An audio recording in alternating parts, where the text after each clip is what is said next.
Ici, la voix de l'Amérique.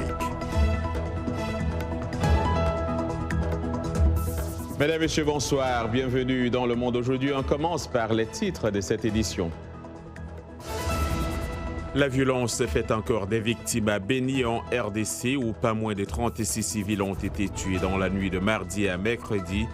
Une accalmie régnait pourtant dans la ville depuis quelques semaines. Dans ce journal, nous revenons sur la visite de Filippo Grandi. Le haut-commissaire des Nations Unies pour les réfugiés était en visite au Niger. Le feuilleton sur le procès en destitution de Donald Trump se poursuit ici aux États-Unis, où les sénateurs se sont penchés, question à l'appui, sur les relations de Trump avec l'Ukraine.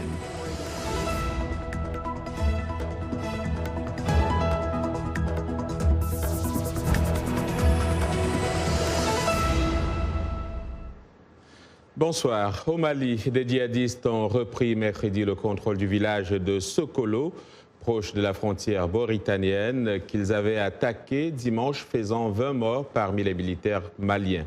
4 personnes ont été tuées côté ennemi, selon le dernier bilan gouvernemental. Une information également confirmée par certains habitants. D'après un enseignant de la localité, l'armée malienne, qui a dans un premier temps repris le contrôle du village, s'est repliée sur la localité voisine de Diabali, permettant ainsi aux djihadistes de revenir à Sokolo. Au micro de Modibo Dembélé Malik Konaté, journaliste blogueur malien, et le maire de Sokolo, Draman Simbara, explique ces derniers développements. À l'heure actuelle, l'armée malienne qui a été attaquée le dimanche très tôt le matin par les djihadistes à 15 km actuellement du village de Sokolo. Hier soir, les djihadistes se sont retournés encore dans ce village-là pour prendre le camp en otage encore. Ils ont brûlé tout ce qui restait. Ils ont dormi dans le camp et très tôt le matin, ils sont repartis encore. Et l'armée a envoyé des hélicos pour surveiller le village. Ils sont juste venus occuper le camp et installer leurs drapeaux. Savez-vous pourquoi l'armée n'est pas intervenue pendant que les djihadistes passaient la nuit à Sokolo? Selon les informations que nous avons recoupées, après la visite du gouverneur et le directeur général de la gendarmerie, les militaires qui étaient à Sokolo ont fait savoir à nos autorités qu'ils ne peuvent pas rester sans les moyens conséquents. Et donc, nos femmes se sont repliées pour venir à 15 km du village qui est de Diabali. Je m'appelle Draman Simbara, je suis le maire de la commune rurale de Sokolo. Après l'événement du lundi, les militaires qui étaient en poste à Sokolo et les renforts qui étaient venus pour les secourir ont quitté leur poste. Donc, le village était réfugié sans aucun porteur d'uniforme. Hier, mercredi, à 18h30, les djihadistes sont revenus. Ils sont retournés au camp pour aller détruire le peu qui restait. Donc, très simplement, il n'y a pas une seule force de l'armée malienne à Sokolo. Savez-vous pourquoi l'armée n'est pas intervenue pendant que les djihadistes passaient la nuit à Sokolo? On n'a pas d'explication à ça. Lorsque les djihadistes sont revenus, est-ce qu'ils se sont attaqués aux populations civiles? Non, heureusement, ils n'ont pas touché la population civile. Quel est le sentiment général qui prévaut à Sokolo actuellement? C'est la déception, la colère et l'amertume. Parce qu'on se sent abandonné par les détruits. Sécurité encore, cette fois au Tchad. Les forces armées ratissaient aujourd'hui le secteur où 3 soldats et 1 civil ont été tués dans la nuit de mercredi à jeudi. Une attaque attribuée par l'armée au groupe djihadiste Boko Haram, attaque qui a donc eu lieu sur l'île tchadienne de Choa dans le lac Tchad. Les éléments de Boko Haram ont attaqué notre position à 2 heures du matin et nous avons neutralisé une vingtaine d'éléments, a déclaré le général Taher Erdash, chef d'état-major des armées tchadiennes. Depuis plusieurs mois, les attaques djihadistes se sont intensifiées autour du lac Tchad, partagé par le Tchad, le Cameroun, le Niger et le Nigeria. Lors d'une conférence de presse au Pentagone, le secrétaire à la Défense Mark Esper a déclaré ce jeudi que les États-Unis ne retireront pas totalement leurs forces du continent africain.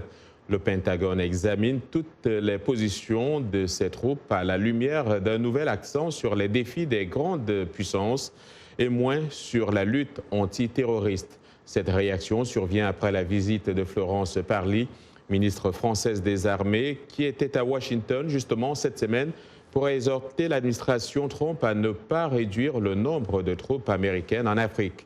Je vous propose de suivre cet extrait du secrétaire américain à la Défense.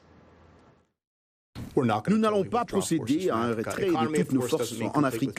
L'économie de force ne signifie pas un retrait total de tout le continent et nous faisons l'économie de force dans de nombreux endroits. C'est une distinction importante à faire et je ne l'ai jamais dit. Une fois de plus, je sais que c'est la préoccupation de beaucoup de gens. Mais encore une fois, aucune décision n'a encore été prise. C'est un processus.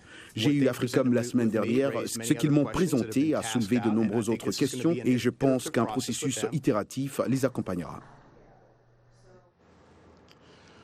Plus de 6700 personnes de la région de Tillabéri au Niger se sont déplacées entre décembre 2019 et janvier 2020 du fait des attaques des troupes terroristes du Nord Mali.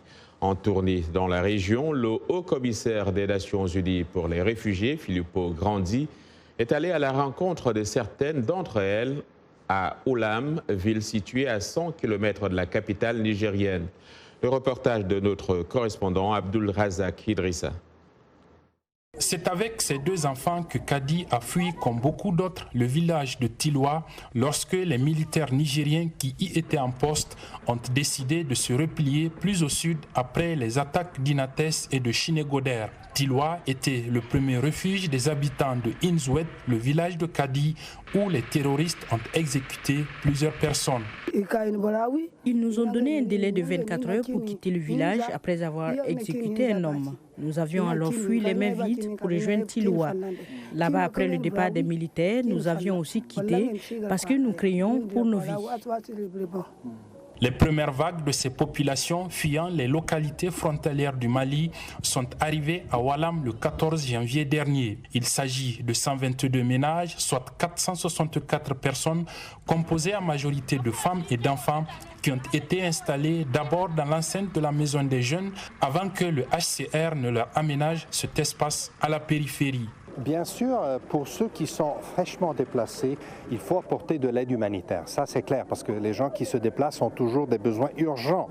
Mais il faut que rapidement, même dans la phase humanitaire, on pense à long terme. Donc c'est là où je salue un modèle important dans cette région. Et je suis content de commencer, d'entamer ma tournée par ce village, par cette ville, parce que ça m'inspire à encourager d'autres populations dans d'autres parties de la région sahélienne à suivre cet exemple de cohésion, d'intégration et de solidarité. Selon les acteurs humanitaires, ces mouvements de population qui continuent pourraient prendre de l'ampleur dans les prochains jours. La psychose grandissante des attaques et des violences perpétrées par les éléments des groupes terroristes va inciter beaucoup de personnes à se déplacer pour trouver refuge dans des endroits plus sécurisés. Abdullah Razak Idrissa pour VOA Afrique, Niamey. Pendant ce temps, en République démocratique du Congo, pas moins de 36 personnes ont été tuées mercredi à Béni, dans l'est du pays. 2 survivants de cette attaque ont été transportés à l'hôpital pour une intervention chirurgicale. Et selon des responsables locaux, Béni a enregistré près d'une centaine de morts dans les violences des milices depuis novembre. Plus de détails avec Blanche Sanou. L'attaque principale a eu lieu mardi soir à Mazingi, un village situé à 20 km au nord-ouest d'Oïcha. Grâce à Dieu, certains ont pu s'échapper. D'autres ont été décapités. Je ne connais pas le nombre exact de victimes, mais il y en a eu beaucoup. J'ai vu certains qui respiraient encore et nous les avons récupérés. 2 personnes atteintes de fractures du crâne causées par des machettes ont été admises à l'hôpital d'Oïcha. Ils ont survécu à l'attaque brutale dans leur village qui a fait de nombreux morts. Oui, notre malade a multiples plaies sur la tête, qui sont des plaies par machette, sont des plaies translucientes. Il y en a des plaies qui sont plus profondes, qui atteignent même l'os. Ce sont des types de blessures qu'on a reçues plusieurs fois ici, chaque fois qu'il y a carnage dans la région, aux alentours de la cité. Selon un bilan établi par une organisation de la société civile, près de 265 personnes ont été tuées dans la région de Béni depuis que l'armée a commencé une répression contre un groupe armé, les Forces démocratiques alliées ADF, le 30 octobre. Selon des experts, les massacres semblent être une tactique de l'ADF pour effrayer la population. La vague de violence en RDC est devenue un défi majeur pour le président Félix Tshisekedi. Dans son premier discours sur l'état de la nation au Congrès, il a annoncé des changements dans le commandement de l'armée à Béni et l'envoi de 22 000 soldats dans la région. Des leaders africains tentaient à leur tour jeudi de trouver des solutions au conflit en Libye lors d'une rencontre à Brazzaville, 10 jours après une conférence à Berlin et avant le prochain sommet de l'Union africaine. Les deux protagonistes du conflit étaient absents à l'ouverture des travaux aux côtés du président de la Commission de l'Union africaine, Moussa Faki Mahamat, et l'émissaire de l'ONU pour la Libye, Qassam Salamé. Ce dernier a d'ailleurs dénoncé devant le Conseil de sécurité les violations continues des engagements pris le 19 janvier à Berlin par la communauté internationale pour arrêter les ingérences et les livraisons d'armes aux belligérants. Le président du Bénin, Patrice Talon, a achevé hier une visite de travail entamée depuis lundi ici à Washington. Il a eu des rencontres notamment avec des responsables du FMI, de la Banque mondiale et du gouvernement américain, dont le secrétaire d'État Mike Pompeo. La lutte contre le terrorisme était, entre autres questions, au menu des échanges avec le chef de la diplomatie américaine. M. Talon a déclaré à VOA Afrique lors de cette visite que la frontière du Bénin avec le Nigeria sera bientôt de nouveau opérationnelle. C'était au micro d'Irénée Herman Umbo. Il y a eu beaucoup de travaux, de centres de travail, d'entretien avec notre grand voisin pour remédier rapidement à cette situation. Théoriquement, dans les semaines à venir, ça devrait se faire selon les engagements et les promesses de nos voisins, puisque nous avons pris des mesures. Les deux administrations, douanières communes, la police de ces deux pays, pour entreprendre des missions, des patrouilles, une coopération qui devrait satisfaire les exigences de nos voisins qui estiment que les frontières sont trop poreuses et que des produits qui sont prohibés au Nigeria viennent facilement des pays frontaliers, ce qui justifie l'essentiel de leurs mesures de fermeture de frontières. Mais nous avons travaillé à cela et je pense que dans les prochaines semaines ou prochains jours, cette situation devrait se normaliser. Pour terminer, Monsieur le Président, 2021 se profile à l'horizon. Serez-vous candidat ou est-ce que vous allez tenir parole de faire un seul mandat? Ce qui se passera en 2021 dépend de tellement de paramètres. Vous savez, si j'avais demandé que le Bénin adopte un mandat unique, c'est justement à cause de ça. Que chaque fois, on n'ait pas le regard rivé sur la prochaine élection. Et vous me donnez raison. Que sur cette question montre tout le côté pervers de ces échéances politiques qui empêchent les chefs d'État, les présidents de la République, de travailler avec volonté, détermination et amener leurs concitoyens à faire les efforts qu'il faut pour ne pas craindre de ne pas être réélu. Je n'ai pas cette préoccupation, ce n'est pas mon souci. Ici aux États-Unis, les partisans de Donald Trump ont lancé mercredi une grande offensive pour empêcher le témoignage de son ancien conseiller à la sécurité nationale, John Bolton, au procès en destitution du président américain au Sénat. Et au Sénat, justement, les sénateurs ont posé des questions sur les relations entre Donald Trump et l'Ukraine. Je vous propose ce reportage de notre correspondant au Congrès, Catherine Gibson. Lionel Gaïma fait le récit. Devant le Capitole, des manifestants réclament plus d'informations. Certains Américains veulent que des nouvelles preuves soient admises dans ce procès historique et de même que de nouveaux témoignages, dont celui de John Bolton, ancien conseiller à la sécurité nationale. Quelques rares sénateurs républicains sont favorables à cette démarche. John Bolton, par exemple, peut nous dire précisément quand la décision a été prise sur l'aide à l'Ukraine et quelle était l'idée du président à ce moment-là. Ce sont des questions sur lesquelles nous n'avons vu aucune preuve à ce stade et j'aimerais obtenir des réponses. Mais on ne sait toujours pas s'il y aura assez de soutien républicain en faveur des témoins pendant le vote qui aura probablement lieu ce vendredi. Je n'ai vraiment aucune idée sur comment les votes vont se dérouler. Les démocrates estiment quant à eux que l'administration des témoins garantira un procès équitable. Avant un vote sur la condamnation ou l'acquittement, il va y avoir un vote pour savoir s'il s'agit d'un procès ou d'une parodie de justice. La phase de questions s'est transformée en débat sur les témoins. Y a-t-il moyen pour le Sénat de rendre un verdict dans cette affaire sans entendre le témoignage de Bolton, Mulvaney et d'autres témoins oculaires, ou sans voir les preuves pertinentes?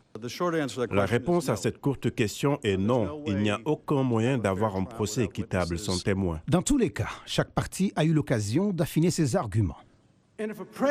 Si un président fait quelque chose qui, selon lui, l'aiderait à se faire élire dans l'intérêt public, cela ne peut pas être une sorte de contrepartie aboutissant à la destitution. L'accusation n'est pas de cet avis. Si vous regardez la conduite de ce président et ses paroles, ce que vous voyez, c'est un président qui s'identifie à l'État. Les sénateurs ont 8 heures de plus pour les questions ce jeudi. Celles-ci seront suivies par la très importante décision sur les témoins d'ici la fin de la semaine. Vous êtes sur VOA Afrique.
Le Monde aujourd'hui en direct de Washington sur VOA Afrique. Voici les titres de cette seconde partie de votre journal.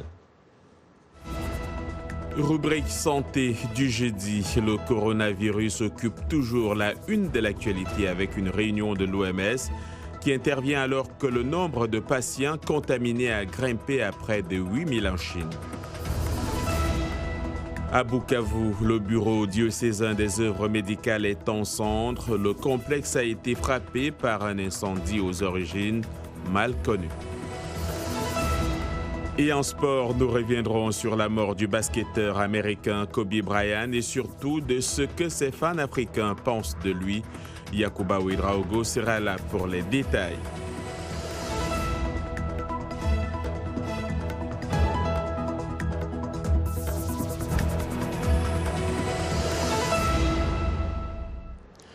Le comité d'urgence de l'OMS, l'Organisation mondiale de la santé, se réunit à nouveau aujourd'hui afin de déterminer si le coronavirus apparu en Chine constitue ou non une alerte internationale. Le bilan de cette épidémie s'est alourdi à 170 morts en Chine hier après un bond sans précédent du nombre quotidien de décès.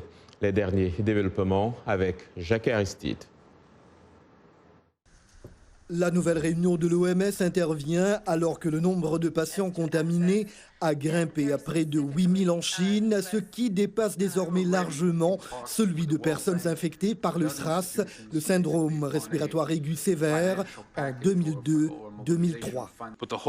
Le monde entier doit être en alerte maintenant. Le monde entier doit agir et être prêt à tout cas qui vient, soit de l'épicentre d'origine, soit d'autres épicentres qui s'établiront.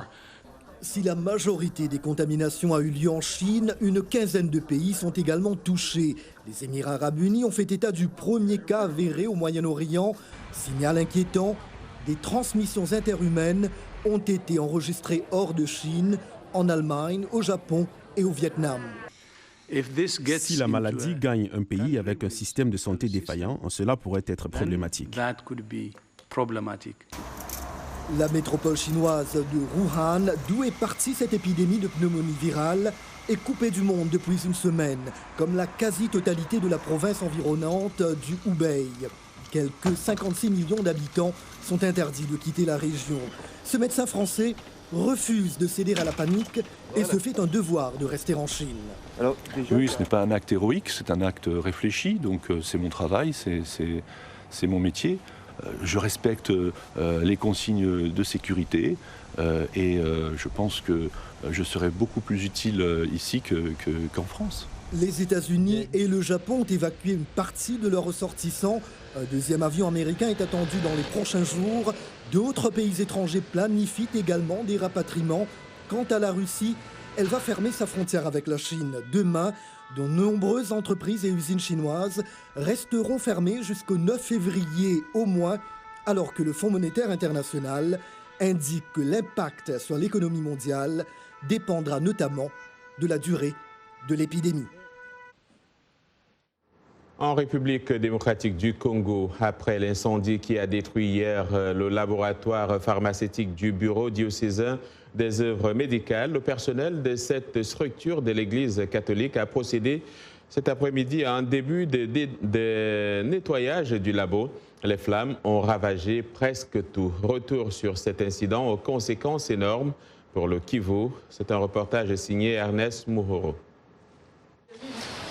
C'est une structure de référence dans le secteur de la santé au Sud Kivu qui est aujourd'hui par terre. Selon des témoins, c'est vers 1h du matin que le bédome a pris feu. Malgré les premiers secours à l'interne au moyen d'extincteurs maison, le brasier s'est étendu à grande vitesse, détruisant systématiquement tout sur son passage. L'étendue de perte est vraiment énorme parce que nous venons de perdre pratiquement tous les bâtiments administratifs.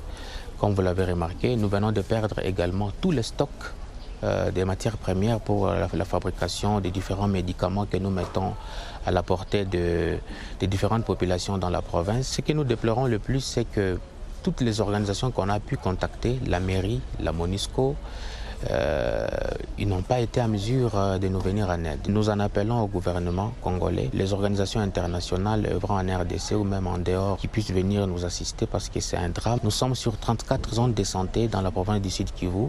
Et donc, si on nous laissait dans cette situation, la population va beaucoup souffrir.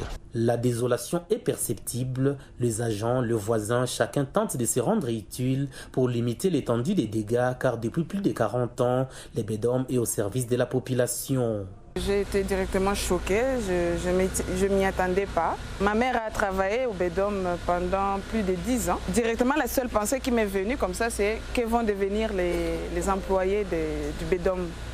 Où est-ce que nous allons encore nous procurer tous ces médicaments, tous les produits alimentaires? Autre inquiétude, c'est qu'avec cet incident, les prix de certains médicaments risquent de prendre de l'ascenseur. Cette perte ici va faire à ce qu'il y aura un coût sur certains produits des premières nécessités, notamment des perfusions, notamment des pommades pour des bébés, des vaselines qui sont produits. Nous, on voit aussi certains réactifs qui sont produits au niveau du bédome. Tout ça, ça va faire à ce que les bénéficiaires, le premier bénéficiaire qui sont des malades, vont se voir être dépendants vis-à-vis de l'extérieur. Pourtant, on avait une production au niveau local. Plus de 9 heures après l'incendie, enfin, un camion-citerne d'un particulier suivi d'un tank de la MONUSCO viennent aider à éteindre ce feu qui a déjà presque tout emporté. L'actualité sportive est encore dominée par la disparition de Kobe Bryant, cette légende du basket. Aujourd'hui, Yacouba Ouedraogo, son épouse, est sortie de son silence. Bonsoir John et bonsoir à tous. Effectivement, la famille Bryant a publiquement réagi pour la première fois à la disparition de Kobe et Diana. Vanessa Bryant, épouse du défunt, a fait son premier commentaire public depuis l'accident d'hélicoptère qui a tué son mari, une de leurs filles et 7 autres personnes. Remerciant les gens pour l'effusion mondiale de soutien depuis la tragédie, elle a aussi annoncé la création d'un fonds pour soutenir les autres familles touchées par l'accident. Nani Talani.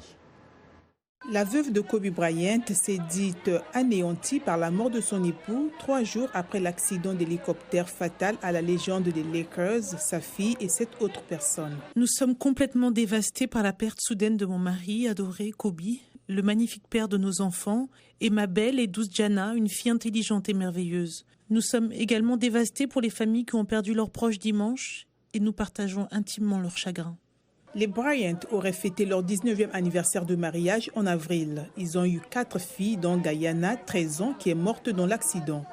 Je suis rassurée de savoir que Kobe et Gigi savaient tous les deux qu'ils étaient si profondément aimés. Nous avons été incroyablement bénis de les avoir dans nos vies. J'aimerais qu'ils soient ici avec nous pour toujours. Ils ont été nos belles bénédictions, enlevé trop tôt à notre affection. C'est la première déclaration de la famille Bryant depuis l'accident. Il n'y a pas eu d'annonce sur les plans funéraires ou commémoratifs pour Kobe et Guyana Bryant. Vanessa a demandé le respect de la vie privée de sa famille. Cette disparition du basketteur américain Kobe Bryant, sa fille et 7 autres personnes a aussi choqué l'Afrique où beaucoup aiment l'homme et le joueur. La VOA s'est entretenue avec des fans au Kenya et un officiel de basketball en Côte d'Ivoire au sujet de la mort soudaine de la star de la NBA. Suivez. Bien que Kobe Bryant se soit fait un nom en jouant au basketball aux États-Unis, où il a passé sa carrière avec les Los Angeles Lakers, il était une icône mondiale. La mort de Bryant dans un accident d'hélicoptère a résonné dans le monde entier, en particulier en Afrique où il a contribué à accroître la popularité de la balle au panier. Un véritable choc pour tout le monde du basket parce que Kobe Bryant, de par d'abord sa valeur, c'est une légende du basketball mondial. Mais en plus, son amabilité, sa gentillesse, qui était connue dans le milieu du basket africain et de la FIBA également. Imaginez combien c'est difficile pour tout ce monde du basket. Bryant était une icône du basketball pour les jeunes Africains. La popularité de la discipline sur le continent s'est accrue au cours des 2 dernières décennies. En 2010, alors qu'il assistait à la Coupe du monde de football en Afrique du Sud, Bryant a visité le canton de Soweto. Avec les jeunes, il a parlé de son amour pour le foot et de la façon dont le sport peut aider à sortir les athlètes de la pauvreté. L'impact de sa mort est profond pour les fans et les joueurs. Avec Kobe, j'ai eu l'impression d'avoir perdu un membre de ma famille, parce que c'est grâce à lui que je joue au basket. Il avait sa propre équipe et il faisait des changements dans ce monde. Comment quelqu'un comme lui peut-il mourir? C'est vraiment mauvais et tragique, mais la mort ne choisit personne et donc nous célébrons les petites choses qu'il a faites pour nous. Pour beaucoup, accepter la perte de Kobe Bryant prendra plus de temps. Voilà, c'est tout pour les sports. On se retrouve demain. Merci Yacouba Ouedraogo. Revenez-nous demain. Et la surface du Soleil qui a été immortalisée avec un niveau de détail sans précédent grâce au télescope solaire Daniel K. Inouye. Les scientifiques ont obtenu une vue rapprochée de l'astre. Ces images offrent une vue rapprochée donc de la surface de notre étoile. Le plasma qui bouillonne sur le Soleil donne l'impression que l'astre est recouvert par de nombreuses cellules. Chacune est plus étendue que la taille de la France. Pour obtenir une vue si détaillée du Soleil, le télescope solaire Daniel K. Inouye a été équipé d'un miroir de 4 mètres, le plus grand miroir au monde installé sur un télescope solaire. L'appareil est aussi prévu pour supporter les importantes quantités de chaleur reçues avec plusieurs systèmes de refroidissement. Voilà, et c'est la fin de ce journal. Merci à toute l'équipe qui l'a préparé et à vous d'avoir suivi. Demain est un autre jour. D'ici là, excellente soirée à tous et à toutes. Bonsoir.